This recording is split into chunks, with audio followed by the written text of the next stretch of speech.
예수가 우리 마음에 들어온 사람이 있고 들어오지 못한 사람이 있습니다. 예수가 우리 마음에 들어오시면은 예수님이 방패가 되어주시고 피난처가 되어주시고 예수님이 우리의 생명이 되어주시고 우리의 모든 죄를 예수의 피로 다 닦아서 거룩한 자로 하나님이 인도해 주십니다. 우리가 이 세상에 살 때 슬픔도 많고 고통도 많고 무거운 짐도 많이 졌습니다. 그러나 예수님이 함께하는 사람은 슬픔도 이기고 고통도 이기고 수고하고 무거운 짐도 예수님이 대신 져주십니다. 심령이 평안하고 감사하고 주님의 위로로 죄와 사망에서 해방되는 영적 자유함을 누리게 하시는 주님이십니다. 주님이 함께 있는 사람은 슬픔과 괴로움과 어려움과 고통과 질병이 있다 하더라도 이 모든 것에서 우리를 사랑하시는 이로 말미암아 우리가 넉넉히 이기느니라 이렇게 말씀하고 계십니다. 그 주님이 우리 안에 와 계시는 우리가 다 되도록 해야 되겠습니다. 여기 간음하다가 잡혔어요, 한 여인이. 그런데 구약의 신명기 22장이나 레위기에 보면은 간음하다가 잡히면은 돌로 쳐 죽이라고 그랬습니다. 하나님의 율법이에요.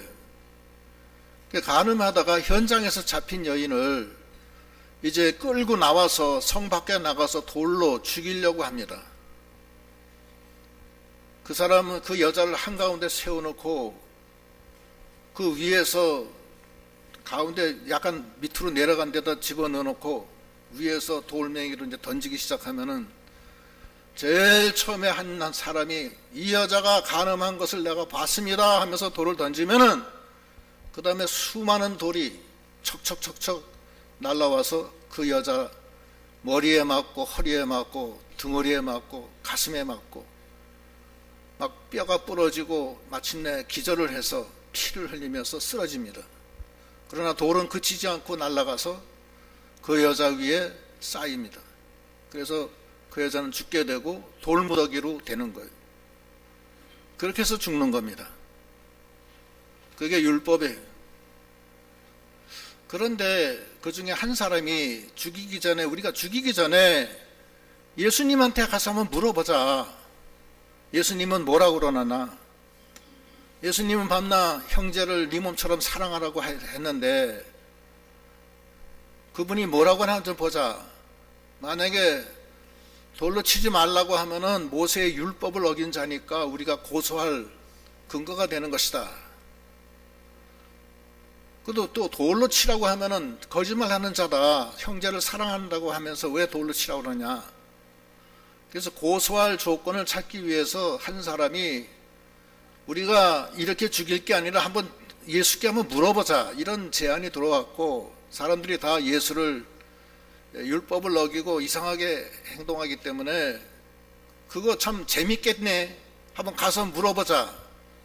이렇게 해서 간음하다 잡힌 여자를 죽이기 직전에 질질 끌고서 예수님 앞으로 데려갔어요. 성전에. 그래서 서기관과 바리새인들이 예수께 묻는 거예요. 이 여자가 간음 현장에서 잡혔는데 뭐라고 말씀하시겠습니까? 모세는 이런 경우 돌로 쳐 죽이라고 했습니다. 예수님이 땅바닥에다가 글을 쓰는 거예요. 글을 쓰는데 계속 묻는 거예요. 빨리 답변을 하십시오.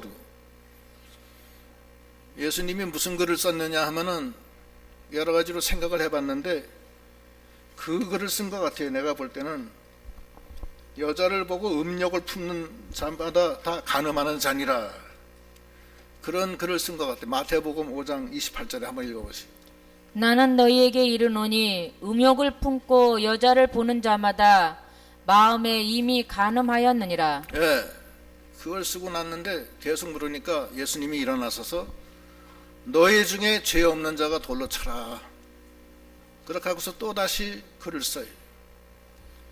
이번엔 또 무슨 글을 썼겠는가 생각을 해보니까 그 뒤에 너를 정죄한 자가 없느냐 이렇게 말씀하신 걸로 봐서는 마태복음 거기 7장에 정죄하지 마라. 형제의 눈 속에 티눈은 보면서 네 속에 들보는 보지 못하느냐 하는 말씀이 있어요. 7장 3절 마태. 어찌하여 형제의 눈 속에 있는 티는 보고 네 눈 속에 있는 들보는 깨닫지 못하느냐. 예. 아마 이런 걸 써지 않았느냐 이렇게 생각이 돼요. 그러니까 그 많은 사람들이 돌을 들고 씩씩거리면서 이제 돌로 치기 전에 예수님의 말씀을 듣고 양심의 가책이 되는 거예요. 하나님의 역사예요. 그러면서 이 사람들이 하나씩 둘씩 어른부터 젊은이까지 돌을 땅에다 놓고 다 돌아갔어요. 돌아가고 마지막에 예수와 그 여인만 남았어요. 예수님이 일어나서 다 간 것을 보고 여인한테 너를 정죄한 자들이 있느냐? 예, 없습니다. 나도 너를 정죄하지 아니하노니 다시는 가서 다시는 죄를 범하지 마라 하면서 놓아주셨어요. 정죄, 예수님은 가늠한 여인을 살려주신 거예요. 우연히 그렇게 된 게 아니고 주님이 살려주시는 그 능력으로 글을 쓰시고 거기 있는 사람들에게 양심의 가책을 느끼게 해서 다 돌을 놓고 돌아가게 한 거예요. 주님은 우리를 살려주시는 분이십니다. 가늠한 여인, 바로 우리를 뜻하는 거예요. 우리가 가늠한 여인들 아닙니까? 가늠은 세상에 벗된 것도 가늠이라고 그랬어요. 야고보서에 보면은 4장 4절 한번 읽어보세요. 가늠한 여인들아, 세상과 벗된 것이 하나님과 원수됨을 알지 못하느냐. 그런즉 누구든지 세상과 벗이 되고자 하는 자는 스스로 하나님과 원수되는 것이니라. 예, 우리가 다 연약해서 세상을 따라 살고 세상에 묻혀 살고 세상을 따라 살던 우리들인데 주님이 우리를 사랑하셔서 불러주신 거예요. 본질적으로 우리는 가늠하는 여인이고 우리는 율법에 의해서 죽을 수밖에 없는 죄인들에 불과한 거예요. 그러나 주님 앞에 나갈 때 거기서 그 정죄함에서 우리를 해방시켜 주시는 분이십니다. 예수님은 우리의 도피성이 되는 거예요. 하나님이 모세에게 도피성을 만들라. 그리고 죽을 죄를 진 자들은, 살인죄를 진 자들은 그 안에 들어가면 다 살게 해주라. 도피성을 만들으셨어요. 그게 오늘날 예수 그리스도예요. 거기 보면은 민수기 35장 9절로 11절 한번 읽어보시오. 여호와께서 또 모세에게 말씀하여 이르시되 이스라엘 자손에게 말하여 그들에게 이르라. 너희가 요단강을 건너 가나안 땅에 들어가거든 너희를 위하여 성읍을 도피성으로 정하여 부지 중에 살인한 자가 그리로 피하게 하라. 예, 하나님이 이스라엘 백성을 가나안 땅에 들이시고 제일 처음에 하시는 일이 도피성을 만들었어요. 요단 동쪽에 3개, 서쪽에 3개. 길을 널찍하게 하고 도피성 편말을 붙여서 누구든지 살인해서 죽을 죄를 범한 사람은 그 안에 들어가서 피하게 하라. 도피성이에요. 그는 오늘날 당신의 사랑하는 백성을 죄를 져서 죽을 수밖에 없는 그런 죄인들을 도피성 되시는 예수 그리스도 안에서 구속해 주시는 것입니다. 우리가 죄가 많지만 주 예수 안에서 그 피값으로 값없이 죄사함을 받는 거예요. 그래서 하나님의 아들이 되는 거예요. 그것이 도피성이에요. 그거는 믿음의 법으로 되는 것이지 행위의 법으로 되는 게 아니에요. 도피성 되시는 예수님이 하나님이 보내서 우리로 살리게 하신 거예요. 가늠한 여인이 죽을 수밖에 없는 상황 속에서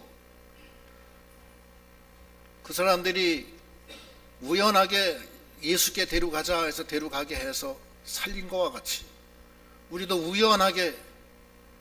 우연하게 하나님이 우리를 당신의 예수 그리스도께로 불러 모아 주신 거예요. 얼마나 감사한지 이런 말할 수가 없어요. 주님은 만능의 능력이 있어서 풍랑이 있는 뱃속에서 제자들은 무서워 벌벌 떨 때 예수님을 깨우니까 예수님이 일어나셔서 풍랑을 잔잔케 하시며 이 믿음이 적은 자들아 왜 무서워하느냐. 주님이 함께하는 것을 우리가 믿고 생명의 주님이 함께하는 것을 믿고 그 주님과 동행하는 도피성 안에 있는 주님이 내 마음에 들어와 계시는 그 믿음으로 나가도록 해야 되겠습니다. 우리가 다 간음하는 여인처럼 죽을 수밖에 없지만 주님 앞에 나가면은 주님도 우리를 정죄하지 아니하시고 그 죽이려고 하는 모든 세력들, 죄악의 세력, 마귀 세력, 사망 세력이 가득하고 돌을 던져서 우리를 죽이려고 할 때 주님이 그들로 하여금 다 물러가게 하시는 주님, 그 도피성 되는 주님, 그 주님께, 그 주님과 동행하는 믿음이 다 되도록 하셔야 되겠습니다. 주님은 우리의 반석이 되어주시고 피할 바위가 되어주셔서 우리가 사망의 고난 속에서도 우리가 하나님께 부르짖으면 하나님이 다 거기서 들어주시고 우리를 구원해 주신다고 그랬어요. 그 시편 18편 2절로 보면은 한번 읽어보세요.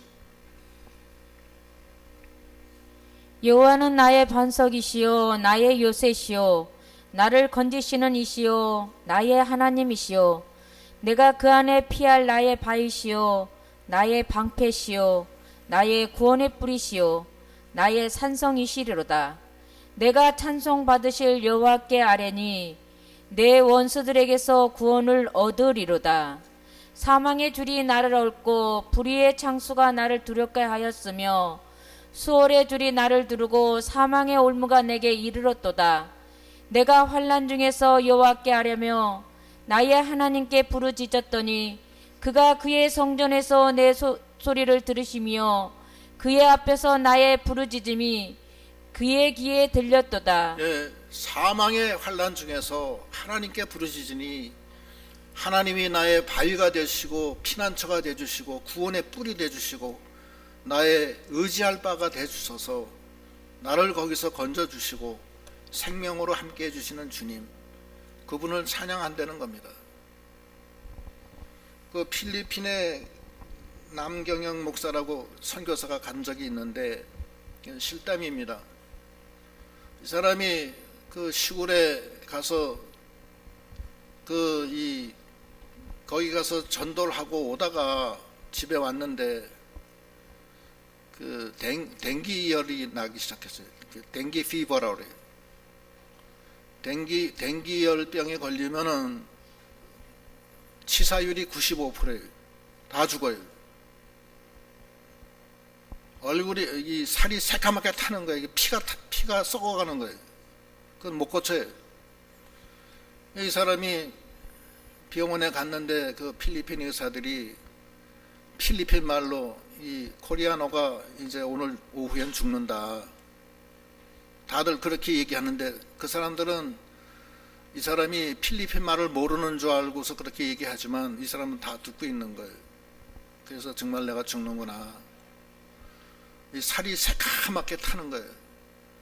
피가 점점 이 열로 인해서 죽어가는 거예요. 댕기열. 그런데 주님이 나와 함께 하신다. 주님이 내 안에 계시다. 이런 확신을 갖게 됐어요. 나를 도와주신다. 그러면서 하나님 앞에 기도하는 거예요. 말은 못해요. 그러나 듣기는 다 듣는데 사람이 죽을 때 제일 마지막까지 듣는 것은 귀입니다. 그러니까 돌아가시는 분 옆에서 말 함부로 하면 안 돼요. 큰일 나요. 다 듣고 가요. 다 듣는다고. 말은 못해서 의식이 없는 것 같아도 의식이 다 있다고요. 다 듣는다고. 그래서 그 서로 기도하는 거예요. 부인은 막 한정없이 울고 난리가 났어요. 지금. 필리핀까지 와서 다 죽는 거예요. 하나님이 날 살려주신다. 확신을 갖고 기도할 때 열이 그 다음부터 내리기 시작해서 다시 그 2시간마다 이 피를 혈청 검사를 한다고요. 근데 그 댕기열에 그것이 점점 해소가 되면서 이틀 후에 완쾌가 돼서 나왔어요. 주님이 함께 하시는 사람은 하나님이 붙들어 주신 거예요. 여러분들도 그런 체험을 많이 하셨을 거예요. 저도 그런 체험이 하나 있어요. 뭐 언젠가 한번 얘기한 적은 있는데 제가 30년 전에 주일학교 반장을 하고 있었는데 제가 발령이 났어요. 발령이 울산으로 발령이 났어요. 울산에 공장을 3개를 짓는데 거기 한국인 내 제가 제일 높은 사람으로 이제 어떻게 가게 됐어요. 사장은 외국인이고. 근데 목사님이 정집사 울산에 가나? 벌써 전도빈이 얘기를 했더라고. 울산에 가나? 예, 갑니다. 그래서 이번 주까지만 하고 저는 울산에 내려가야 되겠습니다. 그래도 반장은 계속 하라고 그러시더라고. 주일학교 반장은. 나도 뭣도 모르고 네 해버렸어요. 그래서 주말마다 올라오는 거예요. 그 반장하려고. 울산에서. 그래서 주로 이제 비행기를 타려고 하는데 비행기가 울산에서 토요일 오후에 올라오기가 쉽지가 않아요. 항상 매진이 되기 때문에 운 좋으면은 비행기 타고 오고 운 나쁘면은 그냥 차 몰고 와야 돼요. 그래서 거기 울산에 있는 동안 2년 반 동안 주말마다 차를 타고서 서울까지 올라왔다가 주일 지내고 월요일 새벽 2시, 1시에 다시 내려가는 거예요. 그렇게 하기를 2년 반 동안 그랬어요. 거의 빠지지 않았습니다. 갖은 우여곡절이 많았어요.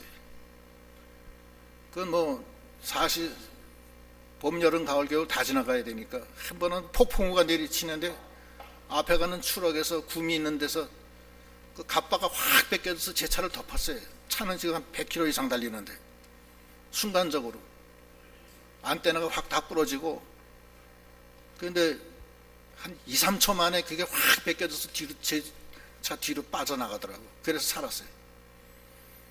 어떤 때 눈이 와가지고서 구미에서 막 눈이 뭐 갑자기 몰아쳐가지고서 차가 고속도로 한 곳에서 빙빙 돌았다고 그런 적도 있고. 그런데 어느 날은 이제 주일 다 마치고 월요일 날 새벽에 내려갑니다. 보통 새벽 1시쯤에 내려가면은 뻥 뚫려서 잘 내려간다고. 새벽 1시에는 고속도로가 좀 편해. 옥천 정도 내려가는데 차가 뭐 아무것도 없으니까 그냥 쌩쌩 달리는데 한 130km 놓고 다는데 앞에가 추락 2대가 천천히 가기 때문에 그 추월해 가는데 뒷추락이 제가 가는 것도 모르고 확 뛰어들어오는 거예요. 그래서 그거 피하느라고 이렇게 피하다가 중앙선을 제가 차가 받았어요. 받았고서는 그 다음엔 차가 핸들이 말을 안 듣더라고. 차가 오른쪽 난간을 턱을 넘어서 중간에 농로 한번 탕 부딪힌 다음에 완전히 50m 밑에 논바닥으로 꼬꾸라져서 들어갔어요. 제 차가. 그래서 앞일이 뒷일이 다 깨지고 차는 완전히 그냥 폐차가 됐어요.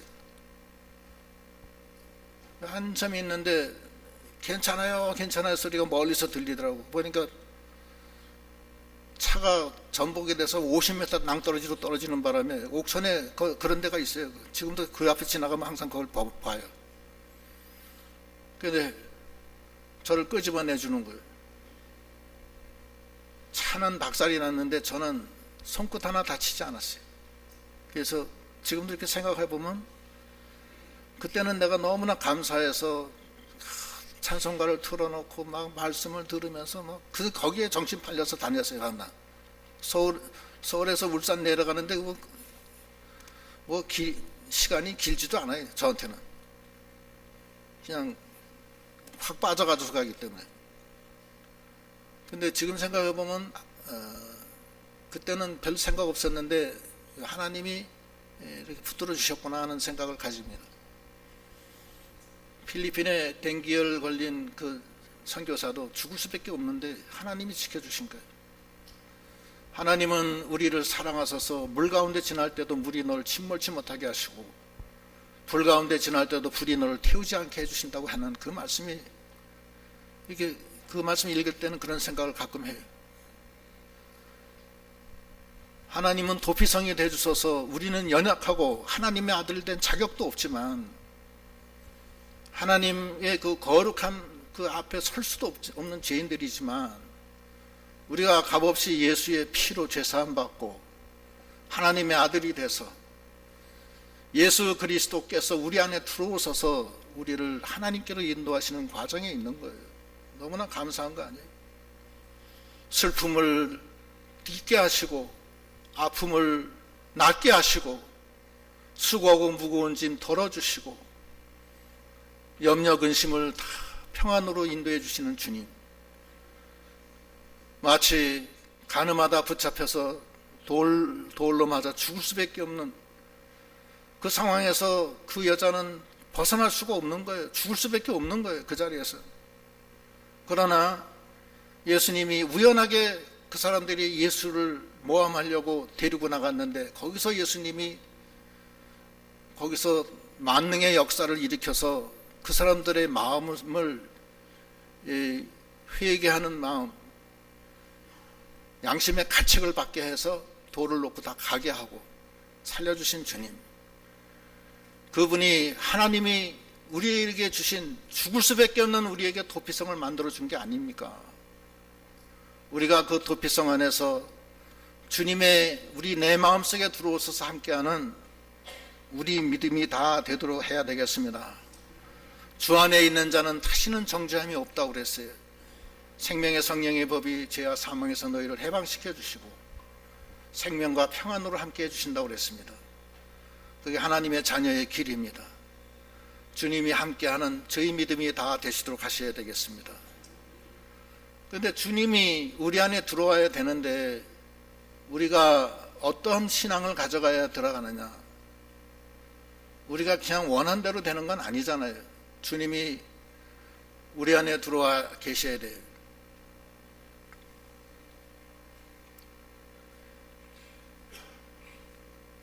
탕자가 아버지의 재산을 다 가지고서 멀리 떠나 아버지를 떠나 화랑방탕 재물을 다 탕진하고 거지가 돼서 이제 죽을 수밖에 없는 상황에 빠졌지만 그때 탕자의 마음 속에는 아버지를 다시 생각하는 마음이 생겨요. 아, 내가 여기서 줄여 죽는데 내가 아버지께로 가면은 내가 살겠구나. 아버지께로 돌아가야지. 그러나 내가 면목이 없으니까 이제 아버지의 아들도 아니다. 나는 아버지의 아들 자격도 없고 그냥 품꾼의 하나로 난 가겠다. 그러면서 그 발걸음을 돌이키는 거예요. 누가복음 15장 17절로 한번 읽어보세요. 이에 스스로 돌이켜 이르되 내 아버지에게는 양식이 풍족한 품꾼이 얼마나 많은가. 나는 여기서 줄여 죽는구나. 내가 일어나 아버지께 가서 이르기를 아버지, 내가 하늘과 아버지께 죄를 지었사오니 지금부터는 아버지의 아들이라 일컬음을 감당하지 못하겠나이다. 나를 품꾼의 하나로 보소서 하리라 하고 이에 일어나서 아버지께로 돌아가니라. 아직도 거리가 먼데 아버지가 그를 보고 측은히 여겨 달려가 목을 안고 입을 맞추니 예. 자기 마음이 아버지께로 돌아가야 돼요. 내 마음이 내가 아버지를 멀리 떠나 이렇게 내가 고생하는구나. 내가 아버지를 멀리 떠나 내가 죄 가운데 있고 사망 세례 가운데 있고 슬프고 괴롭구나. 내 아버지한테 가면 내가 모든 것이 해결되는데 내가 왜 어쩌자고 여기까지 왔는가. 이제는 돌이키자 하면서 마음이 하나님께 향하는 그것이 제일 중요해요. 먼저 내 마음에 하나님이 와 계시고 그리스도를 향하는 사모하는 심령, 가난한 심령이 돼서 주님께 나갈 때 주님이 은혜를 주시고 내게 천국이 임하게 해주시는 주님이십니다. 두 번째는 믿음으로 나가야 돼요. 믿음으로 나가야 돼요. 내가 아버지께로 나가면 아버지 나 받아주실 거야. 내가 부족하지만 아버지는 나를 사랑하시오. 아버지는 내 죄를 다 사해 주실 거야 하는 그런 확신을 가지고 나가야 돼요. 로마서 4장 5절로 8절. 일이 아니하실지라도 경건하지 아니한 자를 의롭다 하시는 이를 믿는 자에게는 그의 믿음을 의로 여기시나니 일한 것이 없이 하나님께 의로 여기심을 받는 사람의 복에 대하여 다윗이 말한 바 불법이 사함을 받고 죄가 가리워짐을 받는 사람들은 복이 있고 주께서 그 죄를 인정하지 아니하실 사람은 복이 있도다 함과 같으니라. 그런즉 이 복이 할례자에게냐 혹은 경건하지 아니한 자지만 나를 의롭다 하시는 이에게 내가 나가면 나를 경건하다 이렇게 하실 것이다. 내가 죄인이지만 내 죄를 다 가리워 주실 것이다.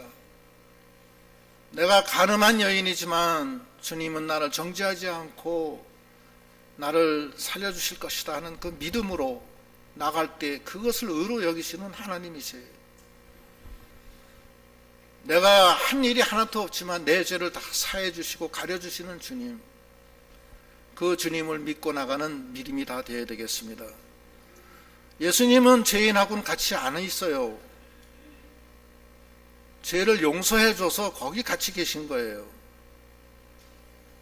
하나님과 죄는 같이 못해요. 양립이 안 돼요. 그런데 우리를 사랑하시기 때문에 하나님이 같이 하시려고 우리에게 믿음을 주셔서 예수 안에 있으면 어떤 죄든지 다 사해 주시는 주님이십니다. 그래서 내 죄는 이미 사함을 받았고 머리털보다 더 많던 죄가 눈같이 희어진 것을 자기 마음에 믿고 주님의 피에 감사합니다 하면서 주 앞에 나가는 신앙. 주님 이제 오시옵소서. 저는 죄인이지만 예수의 피값으로 제가 의롭다 칭함을 주신 하나님께 감사하고 이제부터는 주와 함께 동행하겠습니다 하는 그 믿음이 중요한 거예요. 그 믿음이 있어야 되겠습니다.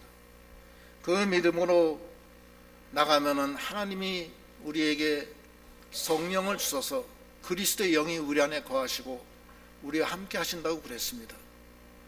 우리는 가늠한 여인에 불과한 죽을 수밖에 없는 우리들이지만은 나를 살려주시고 나를 보호해 주시고 인도해 주실 분은 주님이신 걸 알고 이제 탕자가 주님께 돌아가듯이 돌아가서 나 죄인 많지만 내 죄는 많지만 주님의 보혈로 내가 값없이 나갑니다. 믿음으로 나갑니다 하면서 나갈 때 내 죄가 다 사해지고 이제는 죄사함 받아서 너무나 감사합니다 하면서 주여 오시옵소서 하면서 주와 주님이 내 마음에 와서 나의 길이요 진리요 생명 되시는 주님과 동행하는 그런 믿음이 다 되시도록 하셔야 되겠습니다. 간음해서 현장에서 잡힌 여자를 살려주신 주님, 바로 내가 바로 그 간음한 여자인데 나를 살려주시는 주님, 이제는 주님이 내 마음에 와서 나와 함께 동행하심으로 영원한 생명의 세계, 주님이 나의 반석이 되어주시고 피난처가 되어주시고 구원할 뿔이 되어주셔서 험하고 악한 이 세상에서 이 만세반석 그 주 예수 그리스도 안에서 주와 동행하며 생명길을 걸어가는 우리가 다 되도록 하셔야 되겠습니다. 기도하시겠습니다.